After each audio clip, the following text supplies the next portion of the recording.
السلام علیکم دوستوں، کیا ہم جانتے ہیں کہ لیلۃ الجائزہ کیا ہے، جس کو ہم اردو میں چاند رات کہتے ہیں؟ وہ در حقیقت کیا ہے؟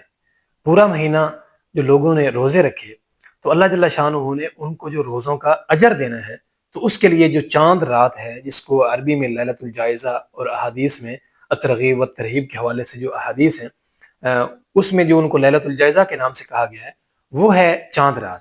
یہ رات دراصل کیا ہے؟ اس رات میں اللہ جل شانہ اپنے روزے دار بندوں کو انعامات سے نوازتے ہیں۔ پورا مہینہ جو روزے رکھے تو اس کا بدلہ، اس کا اجر اس رات میں اللہ کی طرف سے بندوں کو دیا جاتا ہے۔ اس لیے ہمیں چاہیے کہ ہم اس رات کو عید کی خوشی کی وجہ سے اس رات کو خراب نہ کریں، گلیوں میں گھوم کر، فضولیات میں، ناچ گانے میں، ڈانس میں، ان چیزوں میں لگ کے ہم جو ہے اس رات کے اجر کو ضائع نہ کریں۔ خدارا ہمیں چاہیے کہ ہم اس رات کو اور راتوں سے زیادہ اللہ کی عبادت میں مشغول ہوں، تاکہ ہمیں اللہ جو پچھلے پورے مہینے کا اجر ملنا ہے وہ کما حق ہو مل سکے۔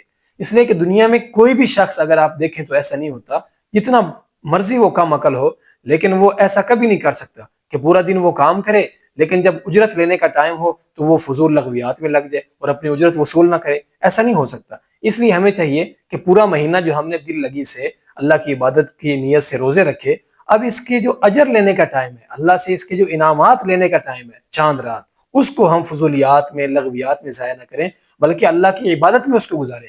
اور اس میں ایک حدیث بھی ہے، نبی صلی اللہ علیہ وسلم نے فرمایا، جس کا مفہوم ہے، سنن ابن ماجہ کی روایت ہے، کہ جو بندہ عید الفطر اور عید الاضحیٰ کی دو راتوں کو، یعنی اگلے دن عید، اس سے پہلے جو رات ہے، اس کو اللہ کی عبادت میں گزار دے ثواب کی نیت سے، تو اس دن اس کا دل مردہ نہیں ہوگا جس دن دوسرے لوگوں کے دل مردہ ہو جائیں گے، یعنی قیامت والے دن وہ بندہ پریشان نہیں ہوگا۔ اس لیے ہمیں یہ چاہیے کہ ہم اس رات کو، جس کو لیلۃ الجائزہ یا چاند رات کہا جاتا ہے، اللہ کی عبادت میں صرف کریں، فضولیات میں بالکل نہ لگے۔